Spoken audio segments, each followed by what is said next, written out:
अच्छा, वो आप हैं? हम हैं दत्ता चालुक्य, गुर्जर गौरव, भरूच नरेश।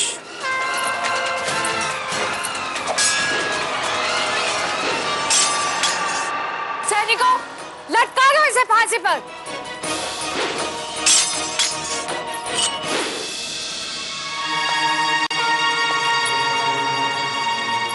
सैनिकों, डाल दो इन्हें कारागार में। महाराज दत्ता चालुक्य की। सच्ची है कि भरोच पर दत्ता चालुक्य ने अपना अधिकार कर लिया। नहीं।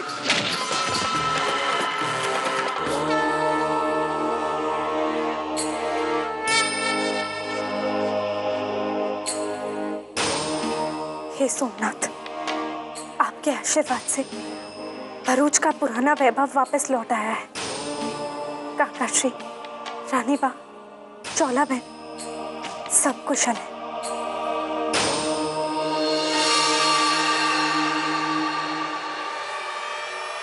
हमारे भरूच से क्रूर भानुमान का शासन भी समाप्त हो चुका है।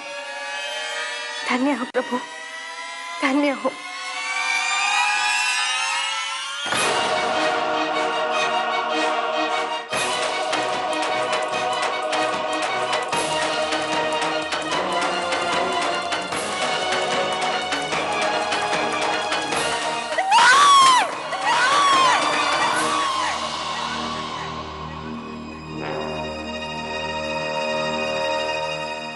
वर्षों बाद फिर वही स्वप्न, इसका क्या अर्थ हो सकता है?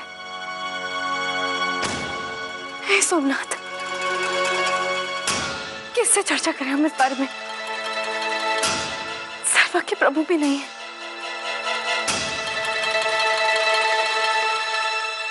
राजकुमार, राजकुमार प्रेमदेव, हाँ, उन्हें बताना होगा।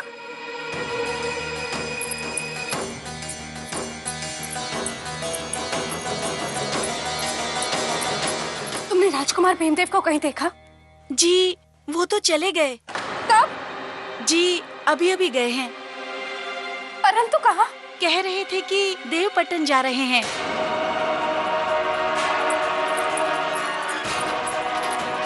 राजकुमार,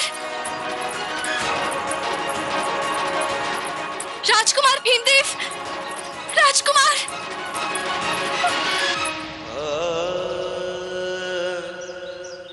हमें बिना बताए कैसे चले गए? असंभव। अब हम क्या करें? किससे बताएं अपने सपने के बारे में?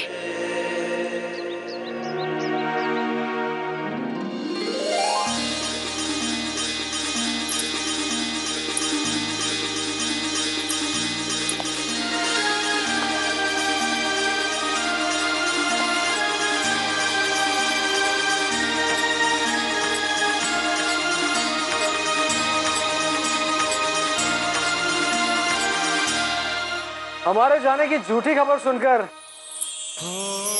आपने तो पूरा आसमान सर पे उठा लिया। देखिए तो क्या दशा बना ली आपने।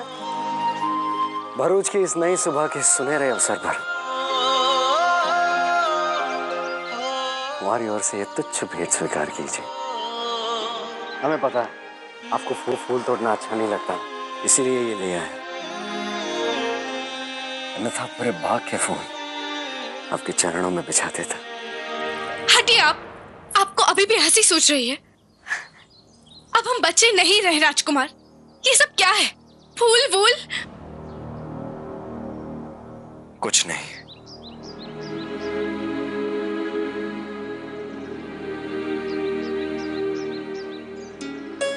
अच्छा ये बताइए, आप इतनी परेशान क्यों हैं? हमें क्षमा। पहले बताइए क्या हुआ?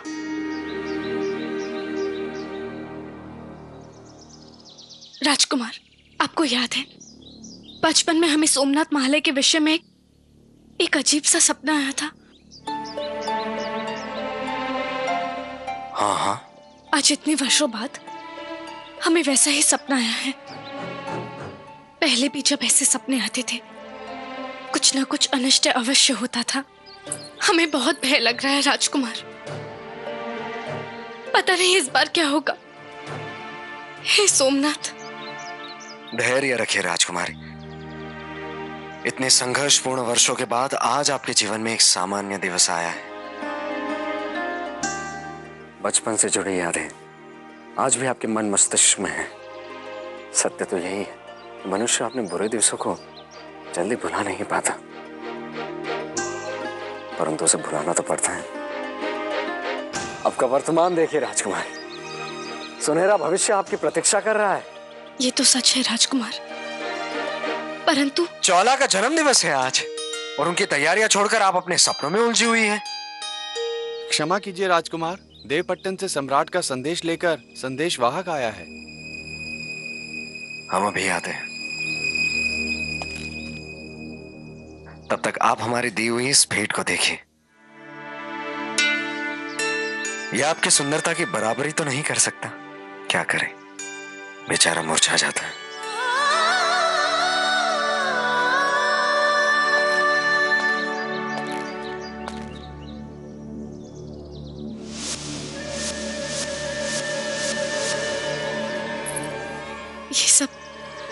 ये सब सचमुच केवल हमारा भ्रम है या किसी अनहोनी का आभास?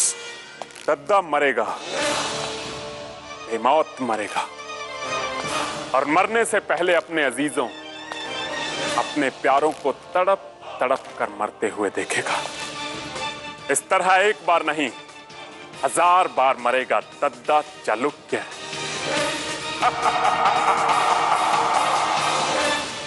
देखता हूं ज्वाला को हमारी देवदासी और शोभा को पैरवी बनने से कैसे बचा पाता हूं। दद्दा चालुक्य, कालकुटों की सेना एकत्रित करो, इसी क्षण नर्मदा तट की ओर प्रस्थान करेंगे हम।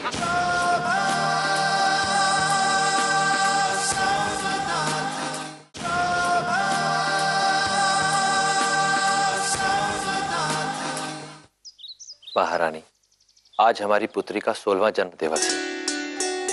इस अवसर पर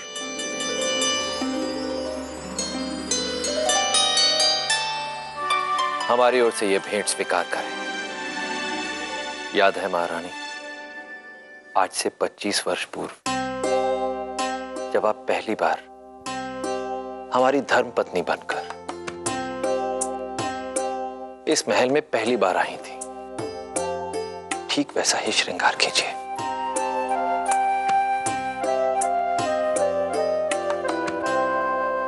नहीं नहीं महारानी,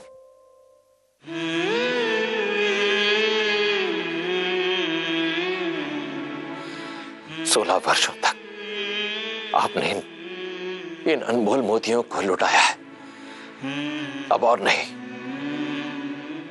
महारानी। महाराज, हमारा अतीत तो हमें मिल गया है, परंतु हमारे भविष्य को लेकर हमें बहुत घबराहट हो रही है। पता नहीं हमारा भविष्य। बापूश्री,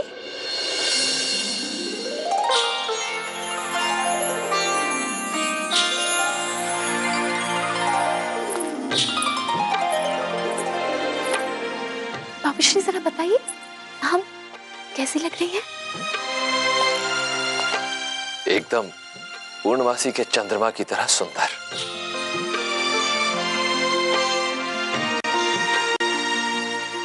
जीती रहो पुत्री। जन्म दिवस की ढेरों शुभकामनाएं पुत्री। रानी बा, रानी बा, शोभा बहन देखिए, हमने वही वस्त्र पहना है जो आपने हमारे लिए राजस्थानी बुनकरों से बनवाया था। कैसे लग रहे हैं हम? अच्छी तो लग रही हैं, लेकिन पूछ कहाँ है?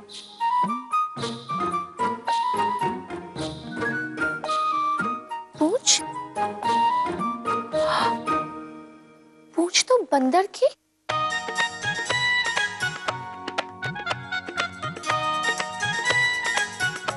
जाइए, हम आपसे बात नहीं करते। अरे बावली, तू तो भरूच की राजकुमारी है। तुमसे सुंदर पूरे स्वराष्ट्र में कोई हो सकता है भला? अच्छा भाई, आप लोग बातें कीजिए, हम नर्मदा स्नान करके आते हैं। नर्मदा स्नान? क्यों बापूश्री? आज आपके जन्म दिवस के साथ साथ हमारे मोटा भाई और आपके काका श्री किरीट चालुक्य की पुण्यतिथि भी है।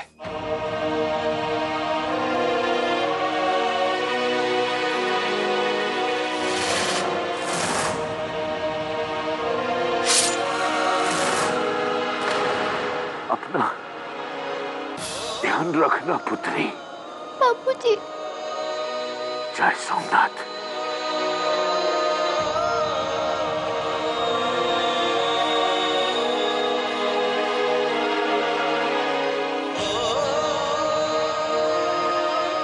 नर्मदा स्नान करते हुए अब मोटा भाई की आत्मा की शांति के लिए प्रार्थना करेंगे।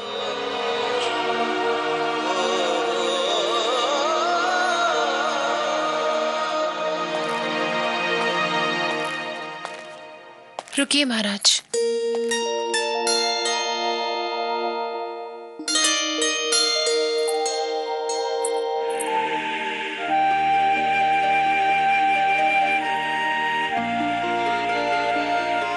महारानी, हम नर्मदा स्नान के लिए जा रहे हैं, रणभूमि में नहीं। हम जानते हैं महाराज, पर अपना ध्यान रखिएगा। अवश्य। बापूश्री, हम भी आपके साथ आएंगे। वो हमारी सखियां महल के बाहर हमारी प्रतीक्षा कर रही हैं। चौला नहीं जाएगी।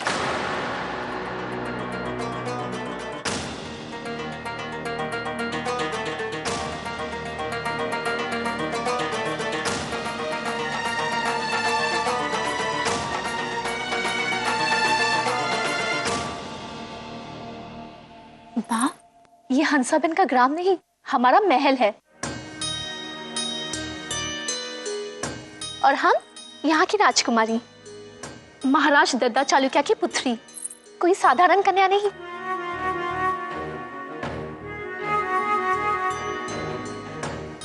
इसलिए आप दोनों को हमारे लिए चिंतित होने की कोई आवश्यकता नहीं है। राजकुमारी ठीक कह रही हैं, इन्हें हमारे साथ जाने दीजिए। चलिए राजकुमारी। और बाप, हम जल्दी आ जाएंगे।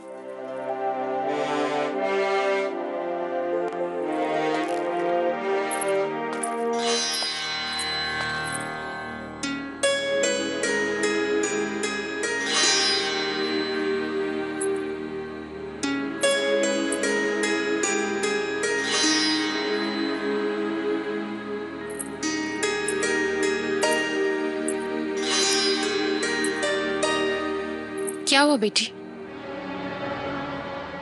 रानी बा, हमने एक बहुत बुरा सपना देखा।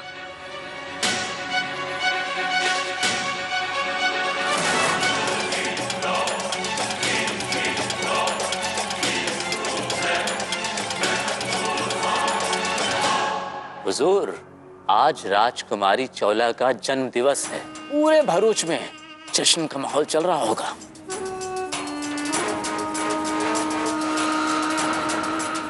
उन्हें दो, इंशाअल्लाह हम बहुत जल्द उनके जश्न को मातम में बदल देंगे। इसका अर्थ ये है कि हमारी आशंका निराधार नहीं है। आशंका? कैसी आशंका रानी बा? शोभा, चौला आज 16 वर्षों की हो गई है। महंत रुद्रभद्र हमें इसी शर्त पर गर्भवती होने का आशीर्वाद दिया था कि जैसे ही चौला 16 वर्षों की होती है उसे हम उन्हें सौंप दें, ताकि वो उसे अपनी देवदासी बना सके। उनकी कल्पना आते ही हमारा रोम रोम कांप उठता है। वो आपकी विवशता थी रानी बा। काकाश्री के रहते वो पाखंडी रुद्रभद्र हमारे भरूच में कदम भी नहीं रख सकता।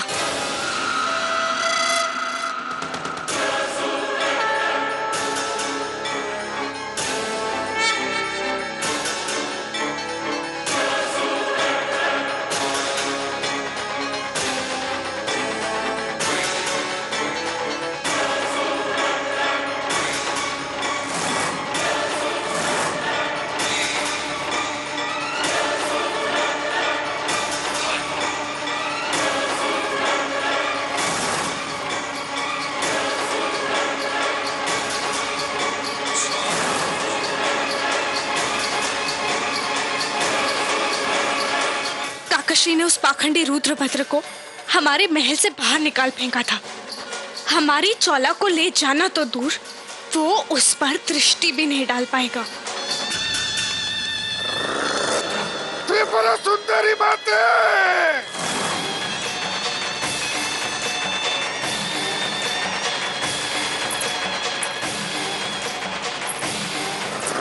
हे माते, आज 16 वर्ष पूरे हो गए।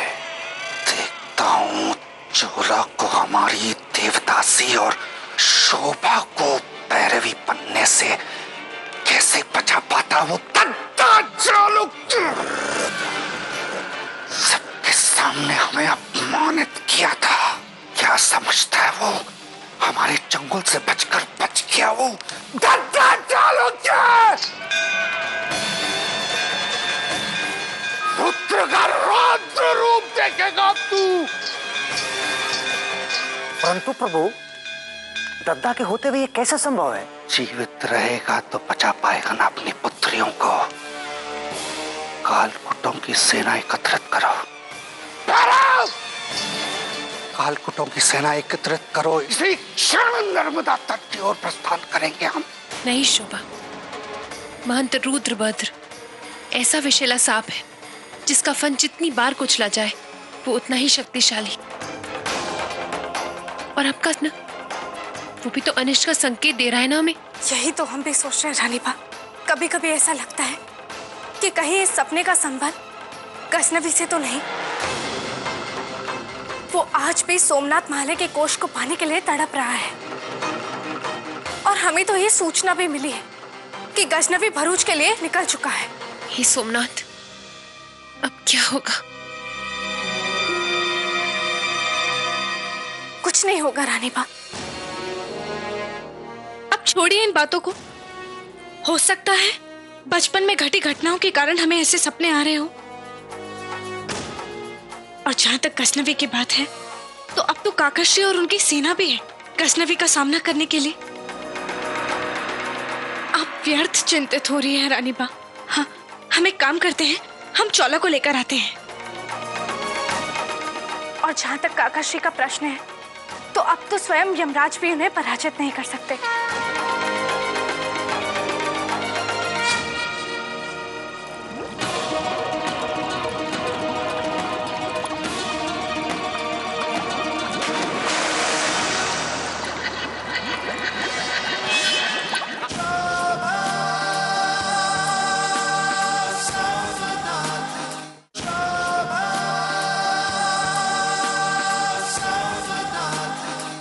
बलराम काका ध्यान रखिएगा, भोज में पूरा भरूच उपस्थित होना चाहिए। और सुवर्णा काकी, अतिथियों को दिए जाने वाले उपहारों को हम स्वयं देखना चाहेंगे। नर्मदा स्नान के पश्चात हमें राजकाज के कार्यों से अवकाश ले लेना चाहिए। काकाश्री, जब बच्चे इतने प्रतिभावान हो तो फिर हमें सक्रिय रहने की क्या आवश्यकता है? काकाश्री, अच्छा ये बताइए, महाराज वल्लभदेव और सम्राज्ञी विजय लक्ष्मी कुशल से तो हैं? जी काकाश्री, उन्होंने। क्या हुआ राजकुमार, आप अचानक चुप क्यों हो गए? उन्होंने अपने व्यवहार के प्रति खेद व्यक्त करते हुए आपको ये पत्र लिखकर भेजा है।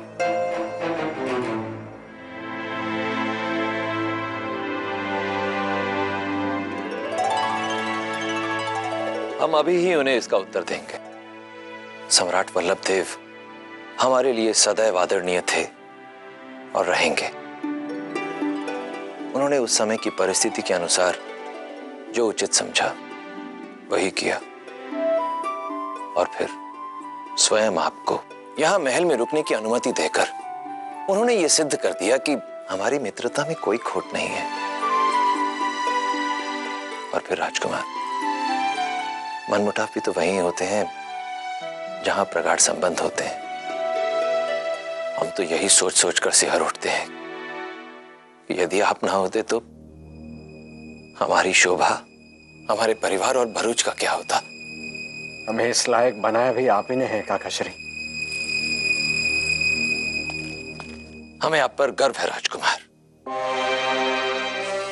नर्मदा स्नान से आने के पश्चात आपसे अत्यंत महत्वपूर्ण विचार विमर्श करना है। हमें आपकी प्रतीक्षा रहेगी। भगवान सोमनाथ आपकी रक्षा करें। मिलते हैं।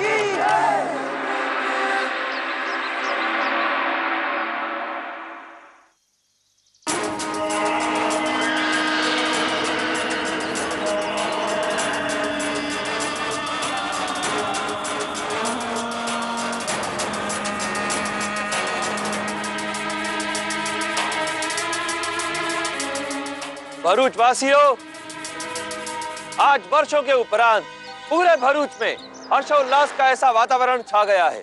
इस अवसर पर महल की ओर से प्रीति भोज का आयोजन किया गया है। हम दद्दा चालुक्य आप सभी को उस भोज के लिए सादर निमंत्रित करते हैं। महाराज दद्दा चालुक्य, महाराज दद्दा चालुक्य, महाराज दद्दा चालुक्य, महाराज दद्दा चालुक्य। जितना चाहो खुश हो लो दद्दा चालुक्य, लेकिन ये खुशियां ज्यादा देर तुम्हारे नसीब में नहीं है। बहुत जल्द यहाँ मौत की चीखें सुनाई देंगी तुम्हें।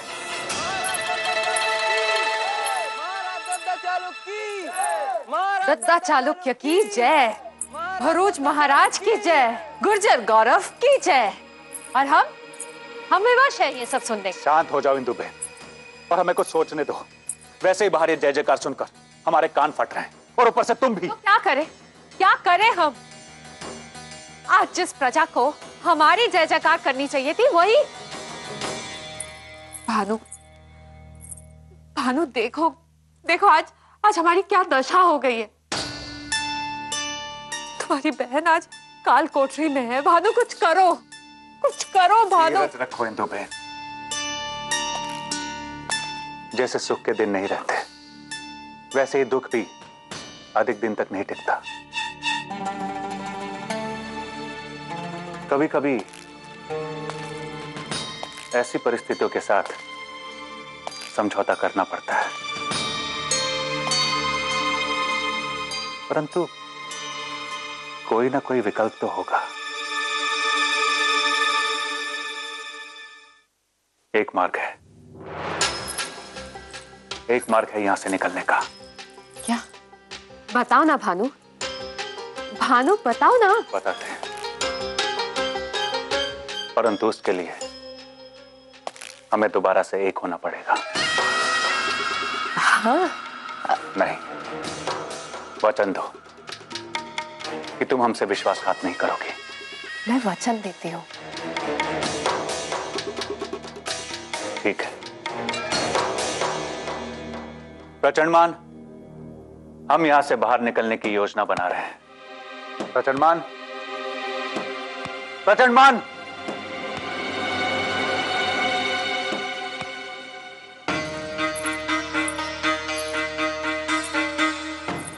भतीजे प्रचंड, यहां से बाहर निकलोगे तभी तो चौला तुम्हारी हो पाएगी ना।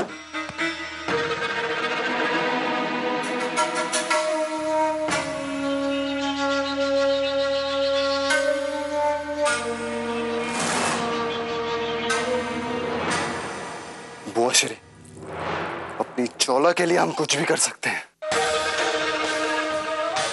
कुछ भी।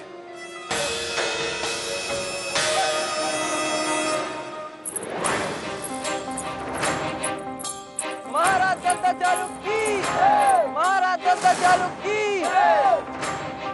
हे सोमनाथ, इतनी भीड़ में हम कहाँ ढूंढे चौला को? सुनो, तुम उस ओर देखो, हम उधर जाके ढूंढते हैं चौला को।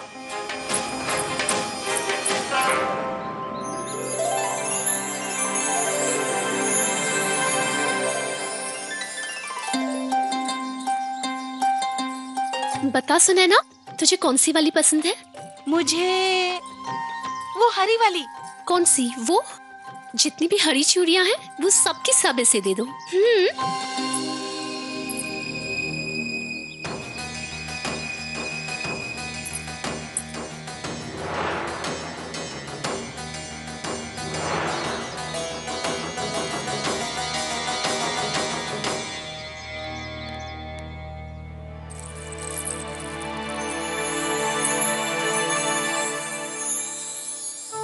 राजकुमार, आप यहाँ? यही तो हम आपसे पूछ रहे हैं। राजकुमारी शोभा, आप यहाँ?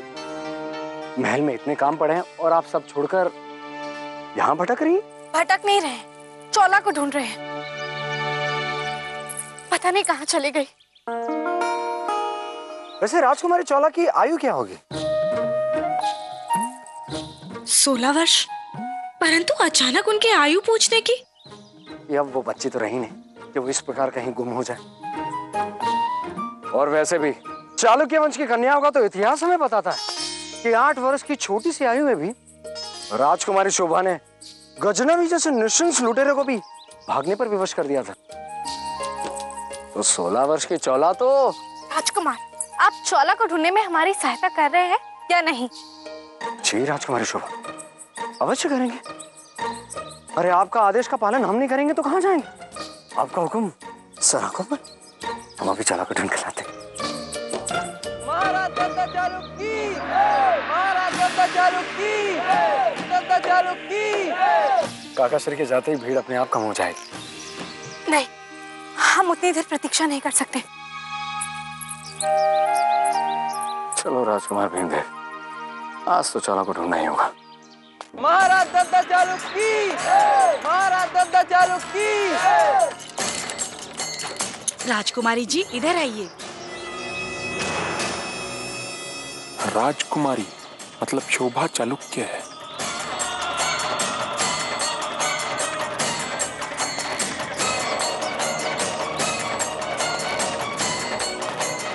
राजकुमारी जी आपको कब से ढूंढ रहे हैं।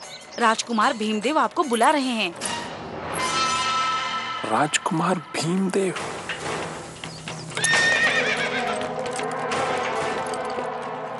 दद्दा चालुक्य, बहुत जल्द शोभा भी हमारी गिरफ्त में होगी और उस तक हम तुम्हारी मदद से ही पहुंचेंगे।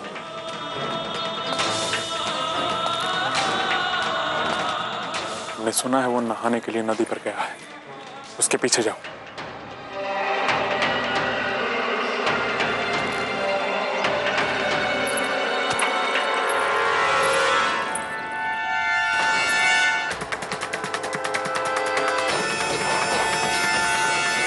क्षमा कीजिएगा, वो हम अपनी बहन को ढूंढ रहे थे, इसलिए आपको देख नहीं पाए।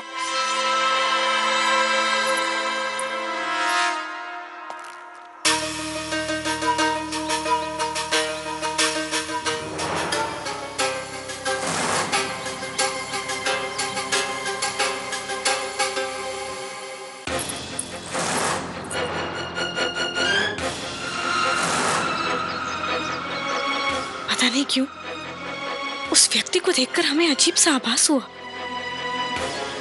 कौन था वो व्यक्ति?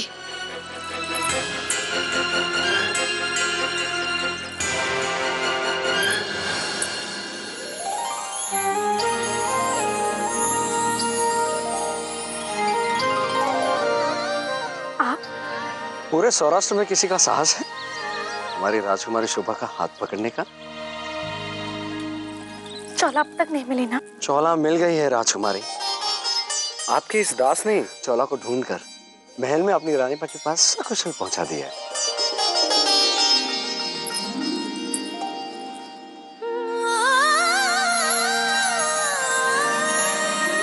छोड़िए हमारा हाथ। किसी ने देख लिया तो? छोड़ दी। हमें लगता है अब हमें देवपट्टन वापस चले जाना चाहिए। काकाश्री ने हमें जो कार्य सौंपा था उसे तो हमने पूरा कर दिया। अब हमारे यहाँ रहने से क्या लाभ?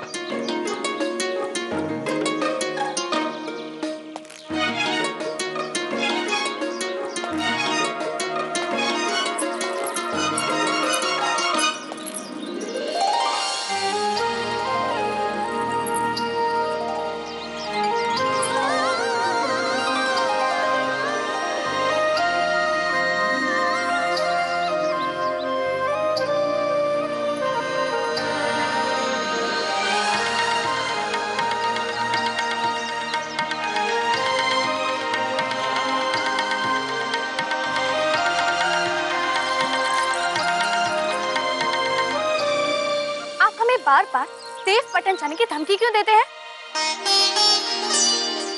क्यों? आपको अच्छा नहीं लगता? हाँ।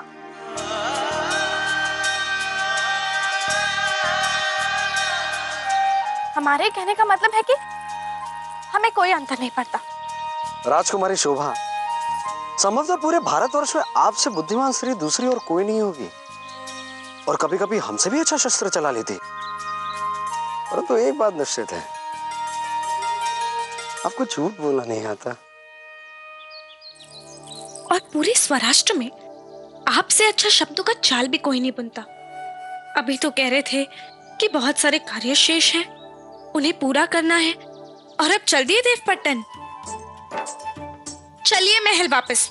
चोला के जन्म दिवस की सारी तैयारियां आप ही को पूरी करवानी है। जी राजकुमारी शोभा, हमारा इतना दुस्साहस कि आपकी आज्ञा की अवहेलना हम करें?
कोई भूल नहीं होनी चाहिए, अन्यथा दद्दा चालुक्य तुम्हें जीवित नहीं छोड़ेगा, और उसके हाथ से बच गए तो मेरे कोप और शराब से बच नहीं पाओगे।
ये लीजिए, ये रक्षा सूत्र है। ये संकल्प किया हुआ है।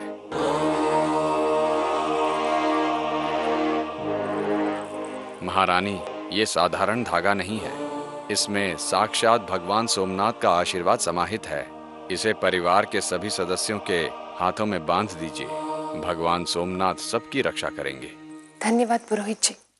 परिवार के सभी लोग तो महल में ही हैं, परंतु महाराज, उनकी बहुत चिंता हो रही है। वो नर्मदा के तट पर स्नान करने गए, अभी तक आए नहीं।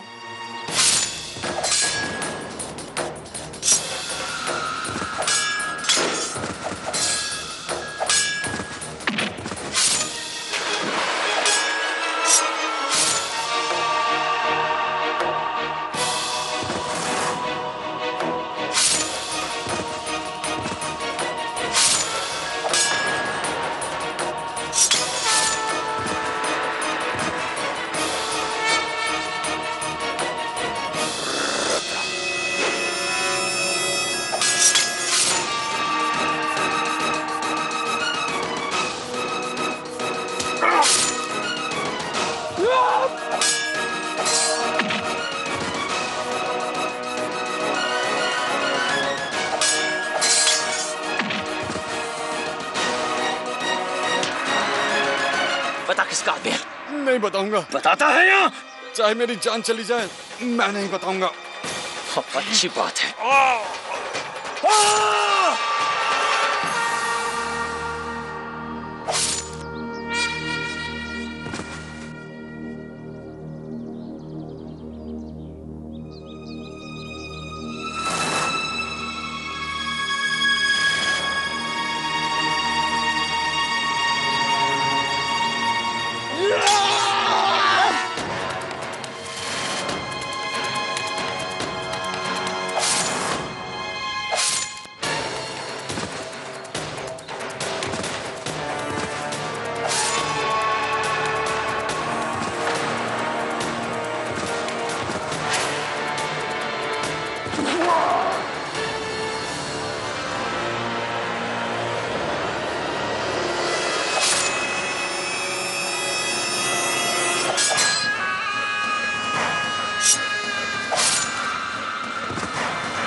हमारे प्राण बचाने के लिए धन्यवाद। हमने तो अपना कर्तव्य निभाया है महाराज। जो धन्यवाद देकर लज्जित ना करें। बातें तो बहुत मीठी करते हो। अवश्य ही किसी सुशील एवं राजसी परिवार से हो। नाम क्या है तुम्हारा? जी हमें हुक्मान सिंह कहते हैं। हुक्मान सिंह, हमारे प्राण बचाकर तुमने हमें अपना कृतज्ञ बना लिया है हुक्मान सिंह। परंतु तुम्हारा ये स्वर सौराष्ट्रीय तो नहीं है। सौराष्ट्र कैसे आना हुआ? जी हुजूर, मेरा मतलब महाराज, आपकी दृष्टि बड़ी गहरी है। हम सचमुच सौराष्ट्र के नहीं हैं। बस जीविका की खोज से पेशावर से भटकते भटकते यहां तक आ गए। यदि ये बात है तो समझो कि तुम्हारी खोज आज ही से समाप्त हुई। हम तुम्हें अपनी सेना में एक सैनिक नियुक्त करते हैं। चिंता मुक्त हो जाओ और हमारे साथ चलो।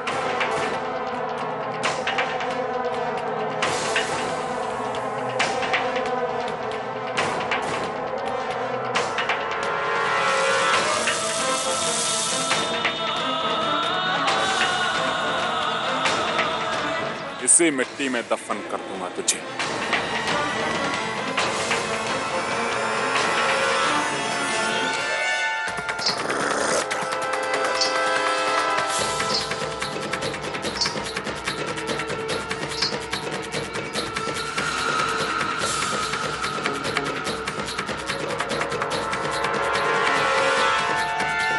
दद्दा चालुक्य, जिसे तू अपना मित्र बनाकर ले जा रहा है वो तेरे और तेरे परिवार का शत्रु है।